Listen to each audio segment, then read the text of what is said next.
Bonjour, nabino nyonso bozolanda Stéphanie La Rose na La Rose Show. Merci lisusu pona kotala nga lelo. Ngai na ye awa pona kolakisa bino ndenge nini ya kogarder munoko na bino ezala toujours sembe donc koloba bongo ezala toujours mapota ezala te na munoko po tebi toza na hiver. Na hiver bato ebele babibisaka munoko na bango okomona ki mwana mosusu atie rouge à lèvres au monde qui m'a posé telemi ou bien au monde qui m'a tête rouge à lèvres fatima munoko zaka ya kokauka lelo na yekola sabino ndenga Stéphanie La Rose na sala kapona ko garder munoko na nga ezala toujours ndo mona kango boye pona sabino le fille na linga munoko na nga mingi makasi na nyango mingi na linga tena mona munoko na nga ezala salité bela mona munoko na nga komi ko kauka na linga ngo te yango na yekola sabino la idée na nga idée te na yekola sabino elo kongo na salaka pona bino pe boye bango pona bino pe bo salaka ngo na salaka ngo kaka mbala moko na semaine soki yo moni ke munoko na yo ezala kako kauka mingi luka ko sala ngata deux fois na semaine elo kona salaka ezana ngolo ko makasi te biso stoye biango ozana posa kozala na posa ya kozala na olive oil na yo o eza boye ko somba ngo partout olive oil yangonde ozana posa nango na pe na posa ya kozala na bol na nga mukie bona zuka ka lut na nga mukie obozomo na tie sucre ngo ya pembe eza pe na kati yangonde na kosalela siko pona kosala biloko oyo mibale na kosangisa sucre na olive oil na ngai na kati ya bol o deja naza na sucre na nga awa siko eloko na kotia ezali nde olive oil na nga pona na sangisa bango mibale na mélanger yango ensemble na kofungola ngo lokola sucre na nga na tiaki kaka luta mukie na ozwa olive oil na nga na kotia vraiment mukie otia vraiment mukie na kati na tie vraiment mukie après na komanda ko mélanger yango ensemble otia no mukie ce comme on dit que sucre et ça na luka kebele obakisi susu mukie moko ozotala okomona nde ekokoma awa nazo sangisa ngo na moni que sucre na ngai ezala nupenza poussière na ko bakisusu oil na ngai mukie ya olive oil na tiango encore mukie c'est bon na banza ko sangisa ngo nazo mélanger ensemble na bisa o sala boye pona bike hiver ye batebe bazaka na problème au mona ki munako komi ko kaukayo munako zala bien ezala lisse otie tango tia rouge à lèvres na yo rouge à lèvres ko vanda vraiment bien mais ce que ça munako e kauka ba poso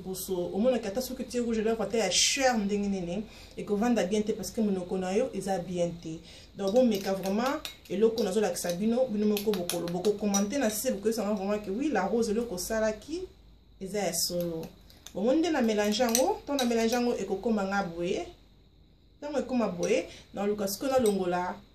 moi lipstick na nga na que moni bien que munoko na ngai eza na eloko moko te ezala sûr que maboko na yo ezala propre osukoli maboko na yo oza na eloko moko te bijou te ekosala bien mingi il faut toujours kosukola maboko biso moko toyebi ke ebole ezotambola partout il faut être sûr que maboko na yo eza propre maboko na ngai eza propre nasalingisi huile d'olive na ngai na sucre na ngai na mélange yango nde bomonaki nde nalakisaki bino kona kozwa ngo na mosapi na ngai obeti yango boye ekokanga mobu na loboko après na kotia yango na munoko na ngai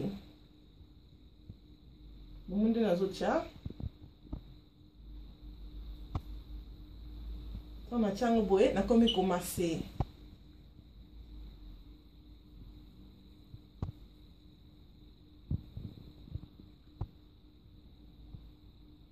bomunde nazomase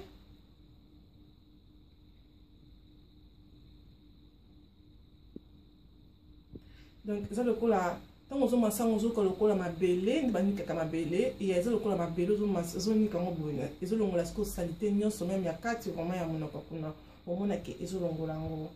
na zoni ka toujours nous avons vraiment sûr que non nous zoni ka bien même na ba coin monoko pe oza sûr que ozo ni kango ba kisi so nini huile d'olive na ngai na sucre on est sous commencer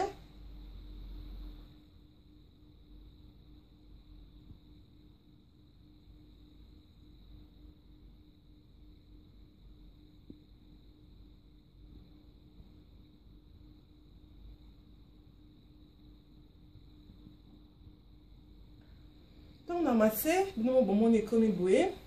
nakozwa sikoyo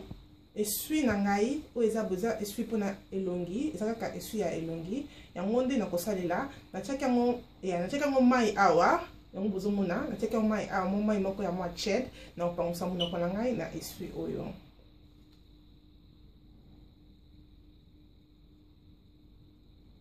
na kopangusa monoko na ngai.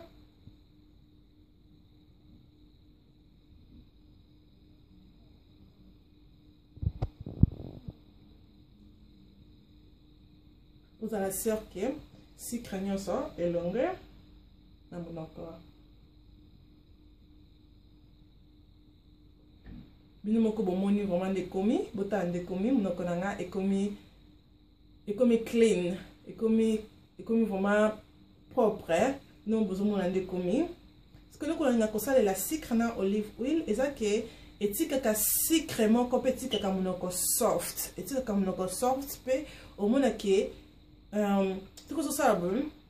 au cas ba sucre mo etikali wana donc elo na négocier la sucre na olive oil vraiment yangwana tant na sisi traitement na ngai eloko oyo na chaka ezali Carmex yango nde na salelaka na préférer ka oyo ke vaseline parce que oyo eza na mutu eza facile pour na ko utiliser ke vaseline faut tia lisapia po tia boy donc na préférer o so po monye o sepeli nango oyo ko somba ngo na boot na Superdrug bateka ngo partout eza nango kaka délivre eza nango cherté. Merci beaucoup na ndebolandi ngai vraiment na vidéo na nga oyo meka idée na ngai oyo yomoko okotia commentaire no na se okoba vraiment que oui Stéphanie eloko osali eza ya solo. Merci beaucoup. Merci na bino nyonso na ndebo bandi na nga na ebandeli ya video po bokomi na nga lisusu na suka nzambe ya pambola bino ebele meka ide o na ebisi bino ya olive oil na sucre na biso ata soki ezali sucre chocolat bien sûr ezali sucre pembe problème ezate kaka ezala kaka sucre meka yango na biso ke soki ozalaka na monoko oyo ekawukaka air nyonso okoyebisanga vraiment ke oui Stéphanie Larose eloko olobaki oza na raison monoko no ekoma kutu koleka na yanga moko ekosala yo bien mingi pe ata soki ozalaka monoko ekawuka te mais sala yango po eza bien ezosokola biso monoko ezosala loko ezomase yo ezosala loko ezomoisturize monoko na yo eza vraiment bien mingi bomeka yango bokomante na se boyebisanga vraiment ke oui Larose oza na raison mingi. Merci lisusu kobosana te kozala abonné na chaîne nanga oyo ya YouTube pe kobosana lisusu te ko aimé page nanga ya Facebook ezali Stéphanie Larose et ko sala ngai bien mingi wana tokutani à la prochaine tina te et comme tina bye.